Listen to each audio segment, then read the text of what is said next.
வணக்கம் மக்களே. Women T20 world cup திருவிழா வர ஜூன் 12 அன்னைக்கு இங்கிலாந்து மற்றும் வேல்ஸ் நாடுகளில் தொடங்க இருக்கு.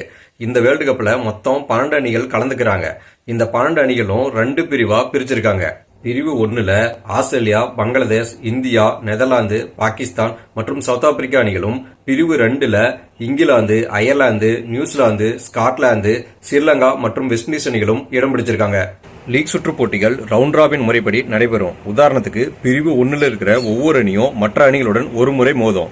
அதே போல பிரிவு 2லயும் லீக் சுற்று போட்டிகளின் முடிவில் 2 பிரிவுகளிலும் முதல் 2 இடங்களை பிடிக்கிற அணிகள் செமிஃபைனலுக்கு முன்னேறும். செமிஃபைனல்ஸுக்கு எப்படி அணிகள் தேர்வு செய்வாங்க அப்படின்னா, பிரிவு 1ல முதல் இடம் பிடிக்கிற அணி பிரிவு 2ல 2வது இடம் பிடிக்கிற அணியோட மோதுவாங்க.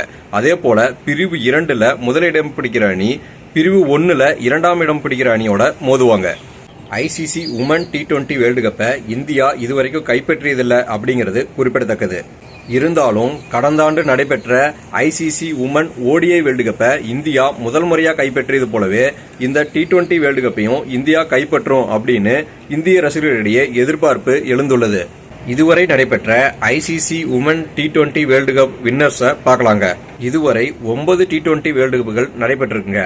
அதுல 6 முறை ஆஸ்திரேலிய அணி கோப்பையை கைப்பற்றி ஐசிசி உமன் T20 வேர்ல்டு கப்போட பலம் வாய்ந்த அணியா ஆஸ்திரேலியா இருக்காங்க. கடந்த 2009ஆம் ஆண்டு தான் ICC woman T20 world cup முதல் முறையா நடைபெற்றது. அந்த வேர்ல்டு கப்பை இங்கிலாந்து அணி தான் முதல் முறையா கைப்பற்றினாங்க. ஆனா அதுக்கப்புறம் நடைபெற்ற 2010, 2012 மற்றும் 2014 ஆகிய உலகக்கோப்பைகளை ஆஸ்திரேலிய அணி தொடர்ந்து கைப்பற்றி அசத்தினாங்க. அந்த தொடர் வெற்றிக்கு முற்றுப்புள்ளி வைக்கிற விதமா 2014 நடந்த உலகக்கோப்பையை வெஸ்ட் இண்டீஸ் அணி கைப்பற்றினாங்க. ஆனாலும் அடுத்தடுத்து நடந்த 2018, 2020 மற்றும் 2023 ஆகிய உலகக்கோப்பைகளை தொடர்ந்து கைப்பற்றி ஆஸ்திரேலியா நாங்க சாதாரண சாம்பியன்ஸ் இல்ல, ரியல் சாம்பியன்ஸ் அப்படின்னு காட்டினாங்க. ஆஸ்திரேலியாவோட வெறி கொண்ட வேர்ல்டு கப் வேட்டைக்கு 2024ல முற்றுப்புள்ளி வச்சாங்க.